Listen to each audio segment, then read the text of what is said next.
tiang ajaran Bhairawa Tantra yang digunakan untuk menyebarkan agama Islam di Pulau Jawa. Masuknya Islam ke Nusantara dan pergeseran makna istilah-istilah Hindu-Buddha bagi saya salah satu periode yang menarik dalam sejarah Indonesia adalah saat-saat pertama kalinya Islam berkembang di Nusantara. Mengapa? Karena mereka yang telah mempelajari tentang seluk-beluk peradaban Hindu-Buddha di Nusantara akan memahami bahwa selama 1 milenium Hindu-Buddha berada di Nusantara.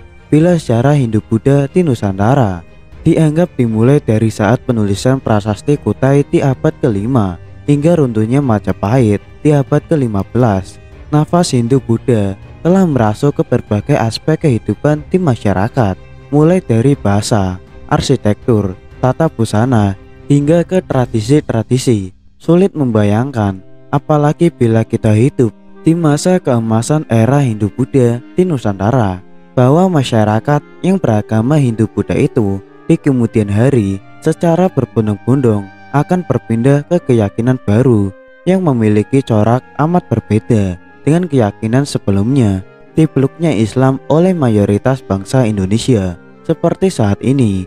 Dari aspek kesejarahan, menurut hemat saya adalah sebuah pencapaian yang luar biasa karena sama sekali tidak melibatkan invasi oleh suku bangsa awal yang membawa agama tersebut. Pencapaian tersebut menurut saya selain disebabkan oleh kemajuan ekonomi dan militer kesultanan-kesultanan Islam awal di Nusantara, juga turut disebabkan oleh ketepatan strategi pewartaan Islam di Nusantara. Yang saya perhatikan, para pendakwa pertama Islam di Nusantara memahami betul bahwa masyarakat yang mereka ingin rangkul telah memiliki tradisinya sendiri yang sebagian besar dipengaruhi oleh kepercayaan mereka dan berbeda dengan kepercayaan yang dibawa oleh para pendakwah ini. Untuk memperkenalkan kepercayaan baru ini, para pendakwa menggunakan tradisi yang sudah ada di masyarakat, termasuk untuk memperkenalkan inti-inti ajaran dari kepercayaan baru yang dibawa. Para pendakwah pun menggunakan istilah-istilah dari agama yang telah dipeluk oleh masyarakat. Kata-kata seperti sembahyang, puasa, pahala, dosa, surga, bidadari, ataupun neraka yang tadinya berasal dari Hindu-Buddha dan telah memiliki maknanya sendiri, ini digunakan pula untuk menjelaskan konsep-konsep yang dimiliki Islam dan mengalami pergeseran makna. Tujuan dari semua ini tak lain adalah agar masyarakat tidak kaget dengan keyakinan baru yang dibawa dan merasa bahwa keyakinan baru ini tidak terasa asing buat mereka.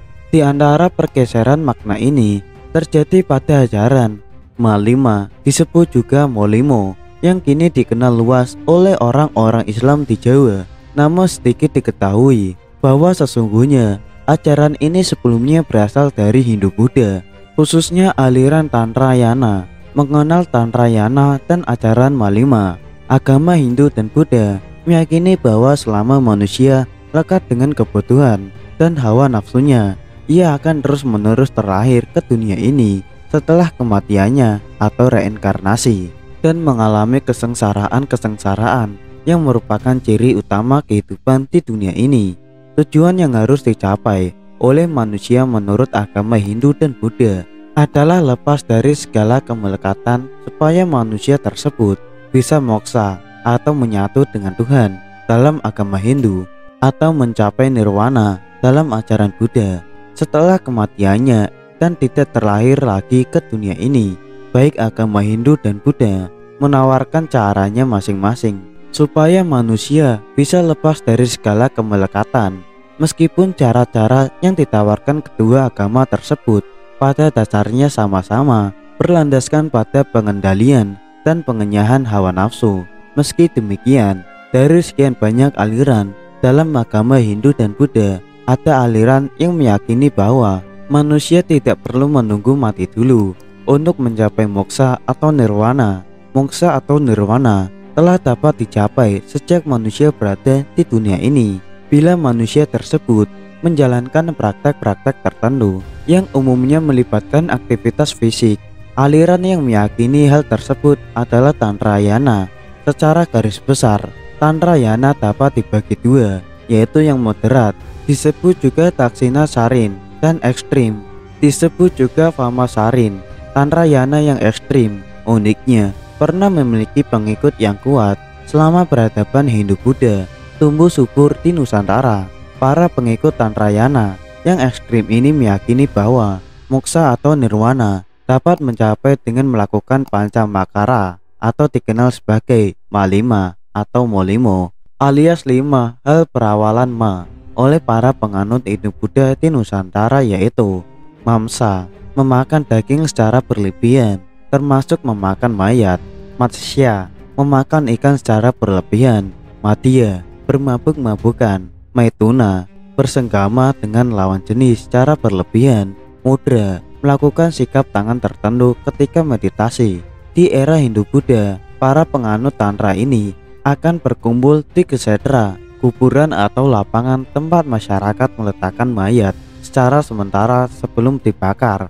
Untuk melakukan ritual-ritual di atas, mereka akan memakan daging mayat, meminum darah, bermabuk-mabukan dengan minuman keras, lalu bersetubuh dengan lawan jenis, sebelum akhirnya diakhiri dengan meditasi mendalam. Pada saat itulah mereka meyakini merasakan moksa.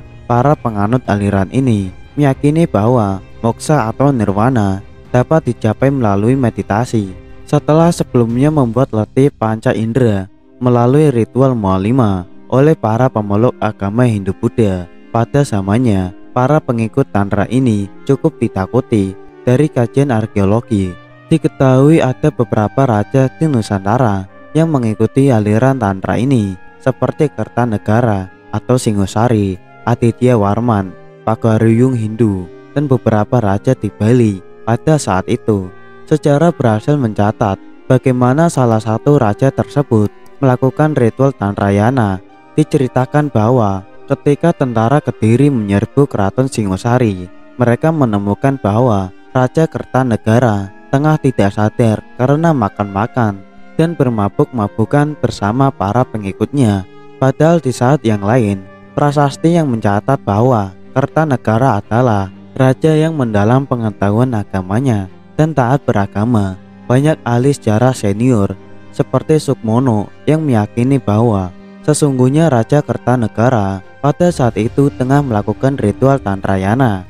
Dari penemuan artefak-artefak yang ada, diketahui bahwa ada 3 aliran Tantrayana di Nusantara pada saat itu, yaitu Heruka di Sumatera, Kalacakra di Jawa, dan Bima di Bali. Para penganut Tantra yang beragama Hindu pada umumnya memuja Bhairawa, yaitu Dewa Siwa, dalam perwujudannya yang bengis dengan taring yang menyeringai dan keempat tangannya memegang belati, mangkuk, gendang, dan tasbih sambil menginjak tengkorak-tengkorak manusia. Belati tersebut diyakini untuk memotong daging dan mangkuknya untuk menampung darah, sementara tasbih dan gendangnya digunakan saat menari di gesedra atau kuburan pada saat melakukan ritual tantra. Menurut para sejarawan, banyak raja pada saat itu yang menjadi penganut tantra dengan tujuan agar menjadi sakti dan bisa mengimbangi kekuatan raja dari kerajaan lain yang juga menganut tantra. Perubahan ajaran malima oleh para wali songo ketika para pendakwa Islam berinteraksi dengan masyarakat Jawa. Tentunya mereka juga menemukan para penganut aliran tantra di antara masyarakat. Namun oleh para wali songo, ajaran malima ini diberi isi yang baru. Bila sebelumnya malima adalah 5 hal perawalan ma yang harus dilakukan oleh para penganut tantra, ini menjadi 5 hal perawalan ma yang harus dijauhi oleh masyarakat Jawa yang telah memeluk Islam, yaitu main atau berjudi, maling atau mencuri, madat atau menggunakan candu, minum atau bermabuk-mabukan, madon atau bermain dengan wanita atau berzina. Ritual berkumpul dengan membentuk lingkaran di gesedra untuk memakan daging mayat digantikan oleh tradisi berkumpul untuk membaca tasbih, tahmid, dan tahlil yang diakhiri dengan makan nasi tumpeng bersama oleh masyarakat Jawa yang dikenal sebagai selamatan atau kendurian. Sejarawan Islam Kiai Haji Agus Sunyoto menjelaskan bahwa tradisi selamatan ini pertama kali diperkenalkan oleh Sunan Bonang di Desa Singgal, Nganjuk, Jawa Timur untuk memerangi ritual Tantra. Ritual baru ini kemudian menyebar ke daerah-daerah lainnya di Jawa. Masyarakat Islam Indonesia saat ini mungkin tidak lagi mengetahui asal-muasal ajaran Malima ataupun tradisi selamatan atau kendurian yang telah menjadi bagian dari keseharian mereka. Meski demikian, sejarah telah menunjukkan bahwa keberhasilan dipeluknya Islam di Indonesia antara lain ditunjang oleh keberhasilan para pendakwah Islam untuk menggunakan istilah-istilah agama dan tradisi-tradisi yang telah ada di tengah-tengah masyarakat dan memberinya makna yang baru yang kemudian diteruskan oleh generasi selanjutnya.